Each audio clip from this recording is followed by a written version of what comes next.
Obviously, Paul Pierce was a Hall of Famer, but a lot of people were mad that Chris Webber made it this year. Dude had a short peak, was never an MVP, never even made the finals, right?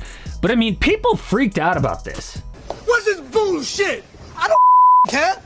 It don't matter to Jesus. Oh, but forget the debate. There is actually a way to tell if a guy's gonna make the Hall with just his stats. Seriously. But that sucks. What if a guy has numbers but doesn't actually deserve it? I actually want to debate this stuff, but the math side does make you go, Things that make you go, Historically, to be a Hall of Fame lock, NBA players must win a regular season MVP. Every eligible MVP has made it. Finals MVP. All but 2 have made it. Top 50 all-time scoring, top 20 in boards, top 20 in assists. Only 4 of 90 eligible guys aren't in. And top 50 PER. All but 1 is in. So technically, I could just show you a list of the guys who are active who have already hit those benchmarks and say, okay, this is who's gonna be in the Hall of Fame. But that's not fun. Using just math in this kind of discussion is like a boring history class. Anyone raised or lowered, raised tariffs in an effort to collect more revenue for the federal government? No thank you. So at the end of this video, I will tell you who is a lock for the Hall mathematically. But first, let's go over my active players in Hall of Fame tiers. And yes, I'm only choosing active players who have been in the league a little while. And my locks are LeBron James, Kevin Durant, Steph Curry, Giannis Antetokounmpo, James Harden, Russell Westbrook, Kawhi Leonard, Chris Paul, Dwight Howard, and Carmelo Anthony. Now, most of those guys are obvious, but I know I'm going to get pushback on Kawhi, Russ, Harden, and Dwight.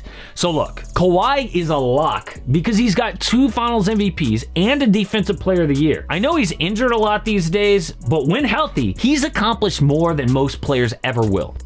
Yes, Russ is a lock, and that's coming from me. This is based on his stats and his legacy, okay? As much as the triple-double stuff kind of annoys me, look, it's not easy, okay? He is a Hall of Fame talent without a chip. Obviously, he won an MVP, which is huge, right? But I love this question. Can you tell the history of basketball without this player? And for us, no, you can't. He's a lock. Dwight Howard might seem like a role player to kids who just found the league, but in his prime, he was the best or second best player in the NBA, okay? He won 3 Defensive Player of the Year awards. Of course, he won a chip in the bubble too. Harden, that's easy. He is the best scorer of his generation with an MVP. Dude's a lock. Next tier, near locks. Derrick Rose, Kyrie Irving, Klay Thompson, Draymond Green, Damian Lillard, Anthony Davis, and Rudy Gobert with 3 Defensive Player of the Years. Now, I feel like these guys will make it to the Hall of Fame, but they have enough flaws for people to debate whether they should be in or not, right? For me, D Rose not only won MVP, but he had a cultural impact that almost no player outside of Michael Jordan can touch. Klay's shooting is historic, obviously, key to the Dubs dynasty. Draymond Green's a generational talent on defense, but I think his contribution to the Dubs was like a notch below KD, Steph, and Klay, right? Anthony Davis is a champion and a generational talent, but I know people are going to bring up his injury history and his lack of a killer instinct, saying he shouldn't get in, but I think he deserves it. Next up, guys that need help to get in. Joel Embiid, Nikola Jokic, Paul George, Jimmy Butler, Kyle Lowry, Kevin Love, Rajon Rondo, Marc Gasol, and LaMarcus Aldridge. Whew, that's a big list. Some guys need no explanation, but a few actually do.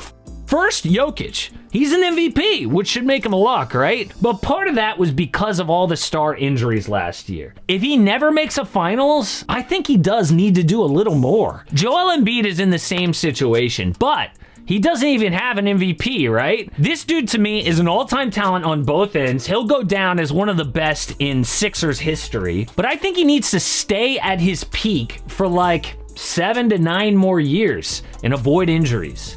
I think Marc Gasol does deserve to be on this list. Not only was he key to the Raptors' chip, but he was a staple in Memphis, played for a long time, and has a great international career. Next up, the guys who need a lot of help.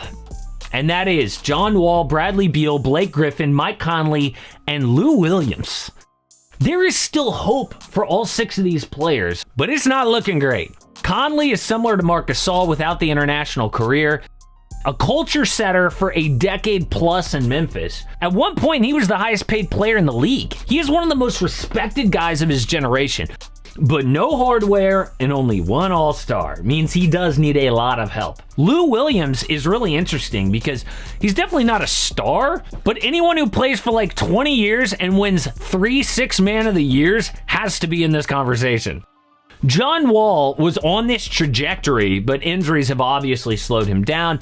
Bradley Beal has the best chance of all these guys to make it because he is just entering his prime, but if he cares about this stuff, he will leave the Wizards now. And I hate to say it, but we have to mention the tier of it's just not gonna happen. Tobias Harris, Drew Holiday, CJ McCollum, Al Horford, Fred VanVleet, DeMar DeRozan, Marcus Smart, Udonis Haslem, DeMarcus Cousins. Some of these guys won't even have their number retired. The only guys I could see people arguing with me about are Fred VanVleet and Drew Holiday. Both guys have a chip, right? But I think recency bias is in play here. No one would even consider them if they weren't role players on those teams. And on their own, they're just above average. Udonis Haslem is the perfect example of a guy whose number will be retired by his team, no doubt. And he's key to their history, but really not key to the NBA as a whole. So those are the active players that I think are in the Hall of Fame discussion. But this is the list of guys who will make it based on the criteria I mentioned earlier. Giannis Antetokounmpo, Carmelo Anthony, Steph Curry, Anthony Davis, Kevin Durant, James Harden, Dwight Howard, LeBron, Kawhi, CP3, Russ, Nikola Jokic, Kyrie Irving, Kyle Lowry, Damian Lillard, Gobert, D Rose, and DeMarcus Cousins with a top 50 PER. One thing I did not expect from this recent Hall of Fame induction was what Chris Webber admitted to, because this dude has avoided this for years, for decades, but finally he has taken full responsibility for the timeout. It's crazy.